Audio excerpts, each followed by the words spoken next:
अगर कोई भी पेशेंट आपके पास इमरजेंसी में आया है और पेशेंट को चेस्ट पेन है, तो आपने पैनिक नहीं करना।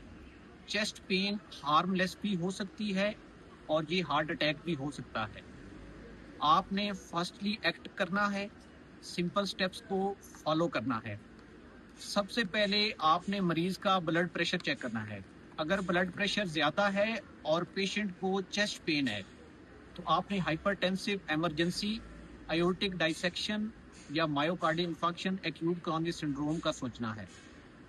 अगर मरीज का ब्लड प्रेशर लो है और उसको चेस्ट पेन है, तो आपने massive pulmonary embolism, cardiogenic shock और राइट वेंट्रिकुलर इन्फार्क्ट का सोचना है। पेशेंट को इरिथमियाज भी हो सकते हैं। नेक्स्ट स्टेप में आपने क्या करना है, आपने पेशेंट की ईसीजी करनी है। ईसीजी में हाइपर एक्यूट टी वेव्स देखनी है, टी वेव इन्वर्जन्स देखनी है, एसटी सेगमेंट एलिवेशन और डिप्रेशन देखनी है, डीप क्यू वेव्स देखनी है, new onset left bundle branch block को देखना है। इनमें से कोई भी हो तो उसको आपने एज अ एमआई ट्रीट करना है। इसके बाद आपने पेशेंट की सैचुरेशन देखनी है।